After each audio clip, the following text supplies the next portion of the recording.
Welcome to the deep dive. Today, we're taking a really fascinating plunge into the world of coconuts hmm and coconut oil. Yes, absolutely. You shared that article from Green Time Wellness, and it really lays out how this tropical staple might be more of a powerhouse than we think. Right. It's not just pina coladas, is it?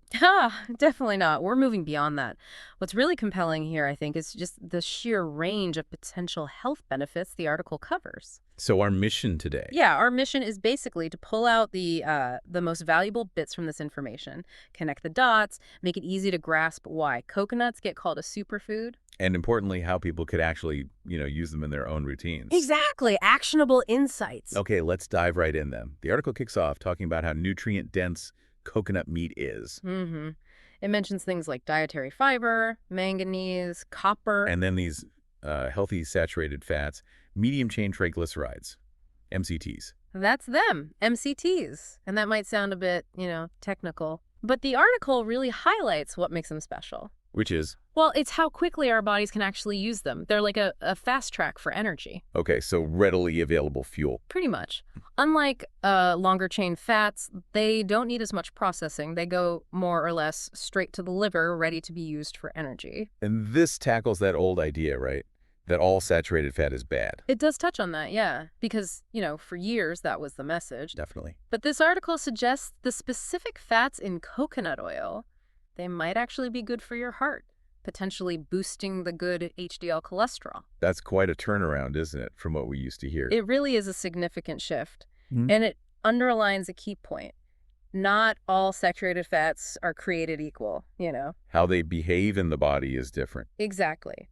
These medium chain ones in coconut oil Mhm. metabolize differently than the long chain ones you find in, say, some animal fats. Mhm. And current thinking, well, it suggests these MCTs might actually help that HDL to LDL ratio, which is pretty important for heart health. So it makes you think more critically Yeah, about the types of fat. precisely. Not just good fat, bad fat in broad strokes. Okay, moving on. The article gets really interesting talking about natural antimicrobial properties. Ah, yes, lauric acid. Lauric acid. That's the one. What's the deal with that? Well, it's a fatty acid, and what's fascinating is its proven ability to fight off harmful pathogens, Pathogens like what? like bacteria, common food poisoning types, even some viruses, fungi. It's like the coconut's own little defense system. And we can kind of borrow that benefit. That's the idea. Right. When we consume coconut oil, we potentially get some of that antimicrobial action. And the practical uses sound pretty handy too. Oil pulling for oral health. Yeah, I know people who swear by that. The article mentions it. And using it on your skin topically. So it's not just about eating it. Exactly. Tangible ways to maybe use this benefit. Oil pulling, you just swish it around, helps reduce bad bacteria in the mouth, good for the gums. And for skin.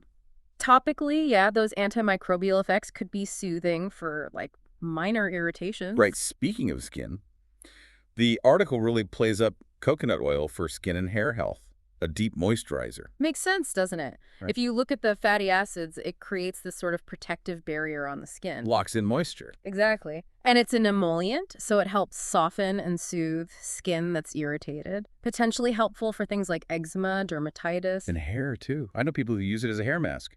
For shine, frizz. They probably are seeing benefit because its structure lets it actually penetrate the hair shaft, which isn't true for all oils, Okay, so it gets inside the hair. which can mean better moisture, smoother hair cuticles, just healthier looking hair overall. And the article mentions other uses too, right? Like makeup remover. Yeah, a gentle makeup remover and even a soothing lip balm. It really is quite the multitasker for personal care.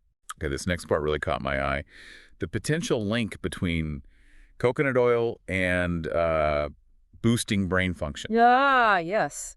Ketones. Ketones. It says those MCTs we talked about get converted into ketones quickly. And ketones are like super fuel for the brain. That's the concept. It's a really active area of research and yeah, pretty exciting. The idea is ketones give our brain cells an alternative energy source. Which could lead to what? Better focus? Potentially, yeah. Improved mental clarity, maybe better cognitive performance for some people. That's what's being explored. And it even mentions briefly some early research on mild Alzheimer's symptoms. That feels significant. Yeah, it is significant, but, and this is crucial, the research is still very much in its early stages. We need to be careful there. Right, early days. But the principle behind it is compelling. In Alzheimer's, the brain can struggle to use glucose, its usual fuel. Okay. Ketones offer a sort of metabolic workaround, a different fuel source that can potentially get to those brain cells. Huh. So it raises interesting questions about diet and brain health. Absolutely. About dietary interventions for neurodegenerative conditions, yeah. Okay, let's switch gears a bit. Gut health. Coconuts are good for digestion too, Seems so. The article points to the natural fiber content first. which helps with regularity. Yep, fiber adds bulk, helps keep things moving smoothly. Basic digestive health stuff, but important. And then there's the coconut oil's antimicrobial effect again in the gut. Yeah, what's interesting there is the potential role it might play in balancing the gut microbiome.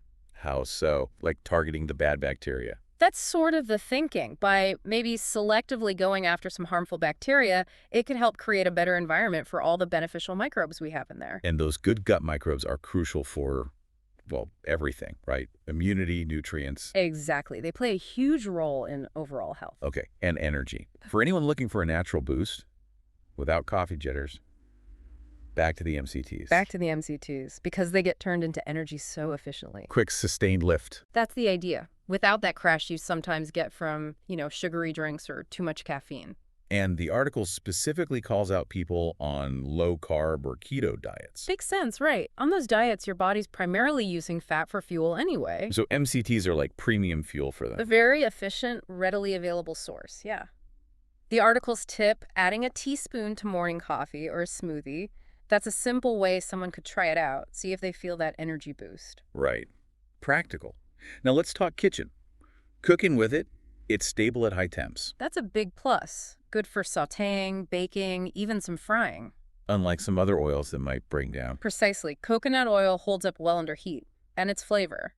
It's usually quite subtle. So it works in sweet and savory dishes. Doesn't take over. Generally, yeah, it complements things without being overpowering. And for people avoiding dairy, it sounds like coconut products, oil, milk, flour are great options. Oh, definitely. Especially for vegan or paleo folks, coconut milk is that lovely creaminess. Yeah, I use that sometimes. And coconut flour is pretty useful in gluten-free baking, too. The versatility is really quite something. And speaking of using it, the article actually gives us some recipes, which is great. Yeah, really practical examples. First up, coconut energy balls. These sound like the perfect grab-and-go snack. What's in them? Rolled oats, shredded unsweetened coconut, melted coconut oil, almond butter, honey or maple syrup for sweetness, vanilla, sea salt, optional chocolate chips or nuts. Nice. Sounds super simple. Just mix and roll, basically. And you can see how that ties back, right? Healthy fats from the coconut oil, the almond butter. Fiber from the oats and coconut. Yeah, it really seems like that genuinely nutritious quick snack the article talks about. A good way to get those MCTs in. Okay, then there's creamy coconut and turmeric. Mm, Golden milk. Sounds soothing. golden milk, yeah.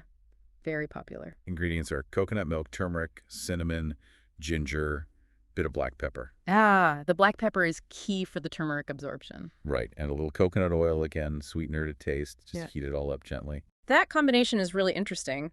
Turmeric, known for potential anti-inflammatory stuff, made more available by the pepper. And the coconut milk base. Rich, creamy, healthy fats. Plus the warming spices, as the article says, could be a lovely wind-down drink in the evening. Definitely sounds like it. And lastly, coconut curry chickpeas. A savory one. Mm-hmm. Coconut oil, onion, garlic, ginger, curry powder, chickpeas, coconut milk. Sounds pretty straightforward. Sauté, simmer, And again, you see the coconut oil used as that healthy cooking fat right at the start. and the coconut milk for richness in the curry. Yeah, it really shows how coconut works in savory dishes, too. A satisfying, nutritious meal. So after this whole deep dive, it really feels like coconuts and coconut oil are, well, way more than just a tropical flavor. I think so, too. The article makes a strong case. It's not just a trend. Right. It seems like a potentially valuable piece of a kind of holistic wellness approach. Yeah, impacting things from heart health, brain function, skin, gut. It's quite diverse. It really moves beyond just being a fad. It connects traditional use with growing scientific understanding. Both internal and external benefits, too. The article finishes by basically encouraging us to think about how we could, actually use coconut more in our daily lives. Suggesting our bodies, brains, taste buds might thank us. And honestly, after talking through all this, I'm definitely thinking about trying some of those recipes, Yeah. especially those energy balls. And that's the key, isn't it? Taking the info and finding ways that work for you that are enjoyable. And coconut stuff is everywhere now. It's pretty easy to find. It really is accessible, which Yeah. makes incorporating it into different parts of your routine quite doable. So here's maybe a final thought for everyone listening. We've talked about a lot of different ways coconut might be beneficial. Energy, skin, cooking, brain fuel. Considering all that, what's just one simple thing you could maybe experiment with this week? See if you notice anything firsthand.